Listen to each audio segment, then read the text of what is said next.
قرآن مقدس میں اللہ تبارک و تعالی نے حج کے متعلق فرمایا وَلِلَّهِ عَلَى النَّاسِ حِجُّ الْبَيْتِ مَنِ اسْتَطَاعَ إِلَيْهِ سَبِيلًا، لوگوں پر یہ ذمہ داری ہے کہ جس کے پاس استطاعت ہو جائے، طاقت ہو جائے، بیت اللہ شریف کی زیارت کے لیے ان کے پاس اخراجات ہو جائے، راستے کا کرایہ ہو جائے، راستے میں جو اخراجات ہوں گے، کرایہ لگیں گے، خرچ ہوں گے، کھانے پینے میں، یہ تمام چیزیں ان کے پاس ہو جائے تو حج بیت اللہ کی زیارت کرے، خانہ کعبہ کا طواف کرے، صفا و مروہ کی سعی کرے، بیت اللہ شریف میں نماز پڑھے، حجر اسود کو بوسہ دے، میدان عرفہ میں وقوف کرے، مزدلفہ جائے، جمرات کو کنکریاں مارے، مینا میں جا کر قربانی کرے۔ یہ ان لوگوں پر واجب ہے جن لوگوں کو اللہ تبارک و تعالیٰ نے مال سے نوازا، دولت سے نوازا، روپیے پیسے سے نوازا، جن پر حج فرض ہو گیا۔ نبی کائنات جناب محمد الرسول اللہ صلی اللہ تعالی علیہ وسلم نے فرمایا یا ایھا الناس قد فرض اللہ علیکم فحجوا، اے لوگو تم پر اللہ تبارک و تعالی نے حج فرض کیا ہے، بس تم لوگ حج کرو۔ تم پر اللہ تبارک و تعالی نے حج فرض کیا ہے، بس تم لوگ حج کرو۔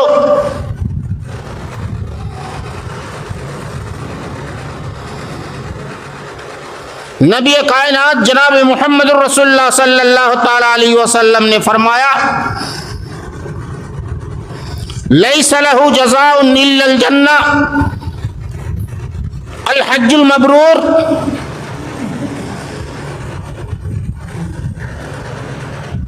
حج مبرور کا بدلہ، حج مبرور کی قیمت، حج مبرور کا صلہ اللہ تبارک و تعالیٰ کے نزدیک جنت ہے۔ جس نے حج مبرور پا لیا، جس کا حج قبول ہو گیا، اللہ تبارک و تعالیٰ جن سے خوش ہو گیا اور جن کے طواف کو بھی قبول کیا، جن کے صفا و مروہ کے سعی کو بھی قبول کیا، جن کے حجر اسود کے بوسہ دینے کو بھی قبول کیا، جن کے وقوف عرفہ کو بھی قبول کیا، جن کا مزدلفہ جانا بھی قبول کیا، جن کا جبرات میں کو کنکریاں مارنا بھی قبول کیا، جن کے مینے میں قربانی کرنا بھی قبول کیا، تو اللہ تبارک و تعالیٰ اسے حج مبرور عطا فرمایا اور اس کا بدلہ جنت دے دیا۔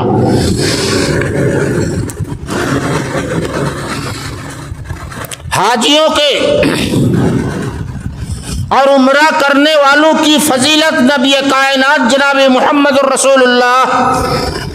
صلی اللہ تعالی علیہ وسلم نے فرمایا کہ جو شخص حج کے ارادہ سے نکلے، جو شخص عمرہ کے ارادے سے نکلے، من خرج حاجا فماتا، من خرج حاجا فماتا اجر الحاج الى یوم القیامہ، ومن خرج معتمرا فماتا اجر المعتمر الى یوم القیامہ۔ اگر کوئی شخص حج کرنے نکل پڑا ہے، وہ ابھی حج کرنے کے لیے جا ہی رہا ہے، مکہ مکرمہ کی سرزمین تک نہیں پہنچا ہے، وہ ابھی بیت اللہ شریف کا طواف نہیں کیا ہے، وہ ابھی زمزم کا پانی نہیں پیا ہے، وہ ابھی حجر اسود کو بوسہ نہیں دیا ہے، وہ ابھی صفا مروہ کی سعی نہیں کیا ہے، وہ ابھی وقوف عرفہ نہیں کیا ہے، وہ ابھی مزدلفہ اور مینا نہیں گیا ہے، وہ ابھی جمرات کو کنکریاں نہیں مارا ہے، لیکن جہاز کریش کر گیا، بس میں آگ لگ گئی، کسی قسم کا اور کوئی حادثہ ہو گیا، کسی بھی حادثے کی وجہ سے وہ حادثہ کا شکار ہو گیا، اور حادثے کا شکار ہونے کی وجہ سے وہی ان کی موت ہو گئی، وہی وہ دار فانی سے دار بقا کی طرف کوچ کر گیا، وہی وہ اللہ کے پیارے ہو گئے۔ کتنا ارمان تھا، کتنا ارادہ تھا، کتنا پرعزم ہو کر جا رہا تھا، ان کے اندر تقویٰ تھا، طہارت تھی، پاکیزگی تھی، اور وہ اللہ تبارک و تعالیٰ کے ایک حکم کی تعمیل کرنے جا رہا تھا، اور بیت اللہ شریف میں وہ نماز پڑھنے جا رہا تھا، لیکن جہاز کریش کرنے کی وجہ سے، یا بس ایکسیڈنٹ ہونے کی وجہ سے، یا بس میں آگ لگ جانے کی وجہ سے اگر ان کی موت ہو جاتی ہے تو رحمت کائنات جناب محمد الرسول اللہ صلی اللہ تعالی علیہ وسلم ایسے لوگوں کے متعلق فرمایا کہ وہ شہید ہے، اللہ تبارک و تعالیٰ ان کے حج کو قبول کر لیتا ہے، اور صرف 1 سال کا ہی قبول نہیں کرتا ہے، بلکہ اچھی طرح سے ان کا حج قبول کر لیتا ہے، اور وہ جب مرتا ہے تو ان کو مٹی دفنانے کا حکم، غسل دینے کا حکم، کفنانے کا حکم بھی نبی کائنات نے الگ بتایا ہے۔ آپ صلی اللہ تعالی علیہ وسلم نے فرمایا، حج کرنے کے ارادے سے جو شخص گھر سے نکلا اور وہ مر گیا تو اغسلہ بماء وسدر، ایسا آدمی جو حج کرنے کے لیے گھر سے نکلا اور وہ مر گیا، ابھی حج بھی نہیں کیا ہے لیکن وہ مر گیا، تو اغسلہ بماء وسدر، اس کو بیری کے پتے اور پانی کے ساتھ غسل دو، اس کو بیری کے پتی اور پانی کے ساتھ غسل دو، اغسلہ بماء وسدر وکفنہ بثوبہ، اور اس کو کفن دو، مارکیٹ سے خرید کر نہیں، اور کسی دوسرے کپڑے سے نہیں، اور کسی کفن کے کپڑے اور چادر سے نہیں، بلکہ اسی کپڑے سے اس کو کفن دو، وہی کپڑا ہی اسے پہنا دو جو کپڑا پہن کر وہ حج کرنے گیا تھا، جو کپڑا پہن کر وہ حج کرنے گیا تھا، وہ احرام کا کپڑا، وہ احرام کے 2 چادر جو ایک پہنا ہوا تھا اور ایک اوڑھا ہوا تھا، وَكَفِّنُوهُ بِثَوْبِهِ وَلَا تُحَنِّطُوهُ رَأْسَهُ، اور فرمایا جو حج کرنے کے لیے گیا اور راستے میں مر گیا، حج پورا ہو یا نہ ہو، اس کو کیا کرو، جب کفنا ہو تو اس کا سر کو مت ڈھانپو، جب کفنا ہو تو اس کے سر کو مت ڈھانپو، اور فرمایا ولا تحنطہ، اور جو حج کرنے کے لیے جائے مر جائے، وہ چاہے حج کیا ہے یا نہیں کیا ہے، تو اس کو خوشبو نہ لگاؤ، اس کو خوشبو نہ لگاؤ، یعنی جیسے ہم عام میت کو کفناتے ہیں، اس کا سر ڈھانپتے ہیں، اسے خوشبو لگاتے ہیں، کفور لگاتے ہیں، سینٹ لگاتے ہیں، نبی کائنات جناب محمد الرسول اللہ صلی اللہ تعالی علیہ وسلم نے فرمایا کہ وَلَا تُحَنِّطُهُ، اس کو خوشبو نہ لگاؤ. کیوں؟ فَإِنَّهُ يُبْعَثُ مُلَبِّيًا يَوْمَ الْقِيَامَةِ، اس لیے کہ جو شخص حج کے ارادے سے گھر سے نکل جاتا ہے، راستے میں ان کی موت ہو جاتی ہے، تو اسے بیری اور پتی سے غسل دیا جائے گا، اسے اسی کپڑے میں کفنایا جائے گا، اس کے سر کو ڈھانپا نہیں جائے گا، اسے سینٹ اور خوشبو نہیں لگایا جائے گا، اس لیے کہ فَإِنَّهُ يُبْعَثُ مُلَبِّيًا يَوْمَ الْقِيَامَةِ، اس کو قیامت کے دن اٹھایا جائے گا تو وہ تلبیہ کہتے ہوئے نکلے گا. اس کو قیامت کے دن اٹھایا جائے گا تو وہ تلبیہ کہتے ہوئے قبر سے نکلے گا. یعنی جو حاجی لوگ جب حج کرنے کے لیے جاتے ہیں تو بس جہاز پر بیٹھے اسی طرح احرام باندھے تو بس ان کی زبان میں ایک ہی بات ہوتی ہے ہمیشہ، لبیک اللہم لبیک، لبیک اللہم لبیک، لا شریک لک لبیک، ان الحمد والنعمت والملک لک لبیک، اللہم لبیک لا شریک لک لبیک، اللہم لبیک لا شریک لک لبیک، ان الحمد والنعمت والملک لک. یہ بار بار حاجی یہی بار بار دہراتا ہے. کوئی بھی حج کرنے جاتا ہے بار بار اس کی زبان میں یہی نعرہ ہی ہوتا ہے. تو جو شخص حج کرنے کے لیے جاتا ہے اور جا کر ان کا انتقال ہو جاتا ہے کسی بھی وجہ سے، تو اس کو جو ہے دفن کیا جائے گا، غسل دیا جائے گا، لیکن اس کے چہرے کو ڈھانپا نہیں جائے گا، اس کو خوشبو نہیں لگایا جائے گا، کیونکہ قیامت کے دن وہ تلبیہ کہتے ہوئے اپنی قبروں سے نکلے گا. یہ محترم بزرگوں دوستو، یہ حج کی فضیلت ہے، حج کرنے والوں کی فضیلت ہے. غالباً میں گزشتہ جمعہ شاید بتایا تھا کہ حج کرنے کی یہ بھی فضیلت ہے کہ حج کرنے والوں کبھی تنگ دست نہیں ہوتے، کبھی ان کے گھر میں فقر و فاقہ نہیں ہوتا، کبھی وہ بھوک سے نہیں مرتا، کیونکہ حج اور عمرہ بھوک مری کو، تنگ دستی کو، فقر و فاقہ کو بھی دور کر دیتا ہے اور گناہوں کو بھی مٹا دیتا ہے. عظیم الحج والعمرہ فإنہما ینفیان کما تنفی الکیر خبث الحدید. اسی طرح سے حج اور عمرہ گناہوں کو مٹا دیتا ہے اور فقیری محتاجگی کو دور کر دیتا ہے، جس طرح ایک زنگ دار لوہے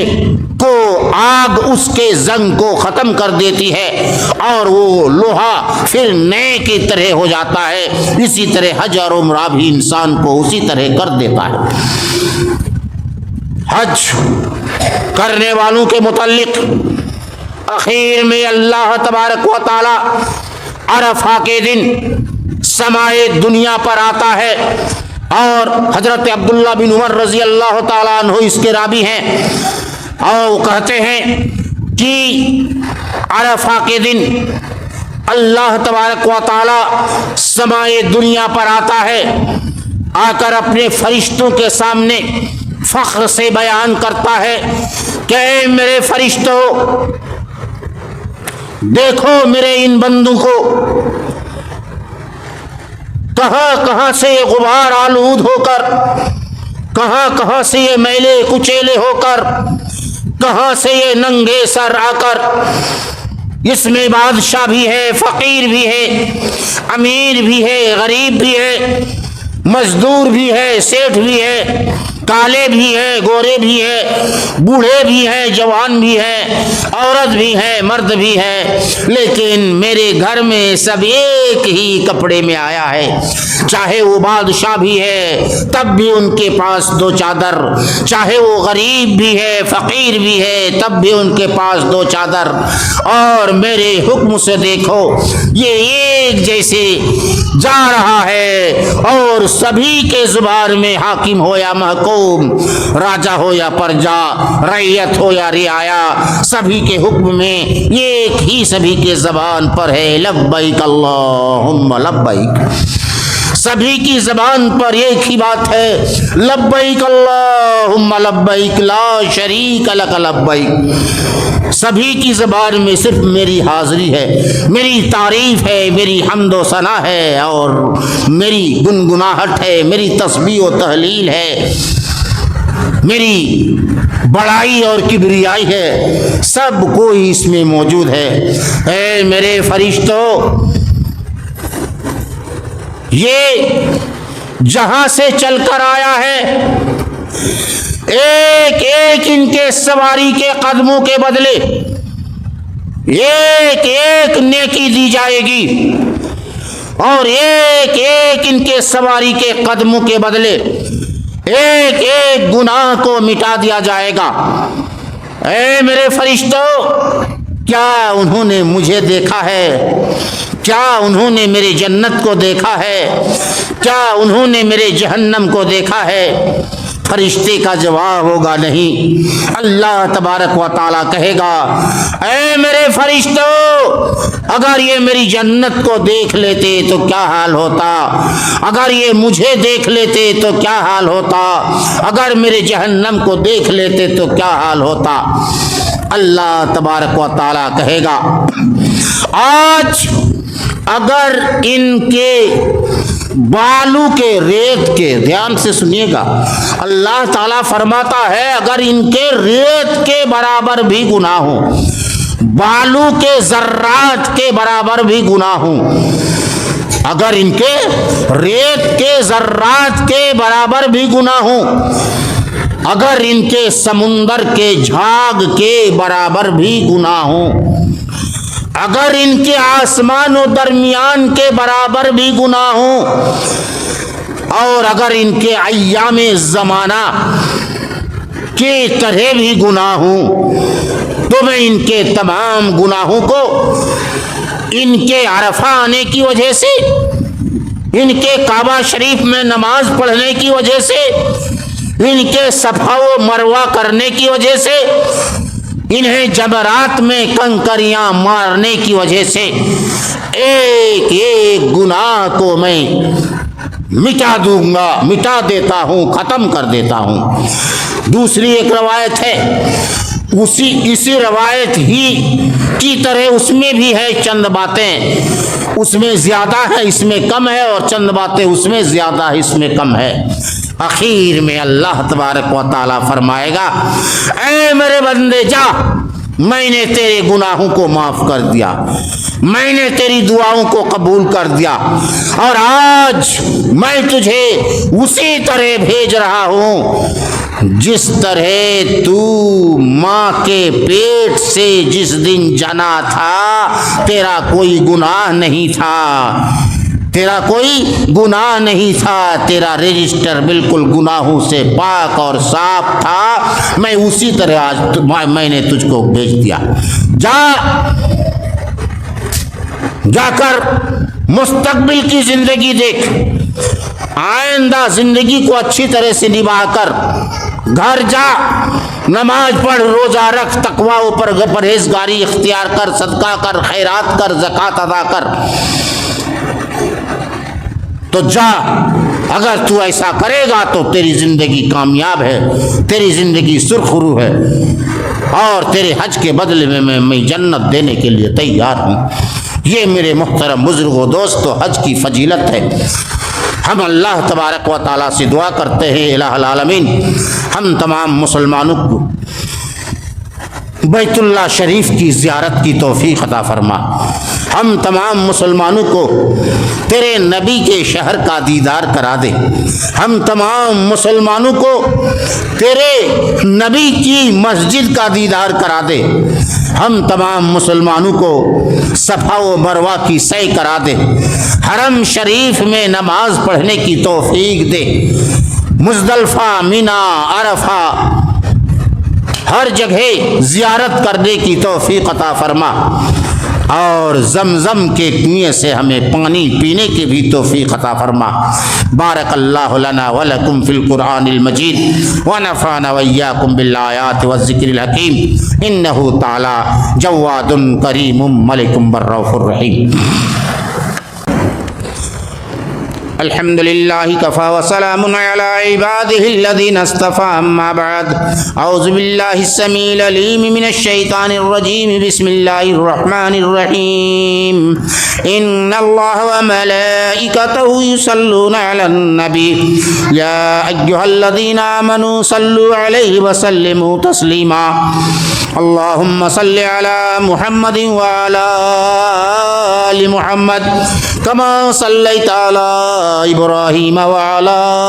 آل إبراهيم إنك حميد مجيد اللهم بارك على محمد وعلى آل محمد كما باركت على إبراهيم وعلى آل إبراهيم إنك حميد مجيد قال الله عباد الله رحمكم الله إن الله يأمر بالعدل والإحسان وإيتاء ذي القربى وينهى عن الفحشاء والمنكر والبغي يعظكم لعلكم تذكرون اذكروا الله يذكركم وادعوه يستجب لكم ولذكر الله تعالى أعلى وعز وجل وتم أكبر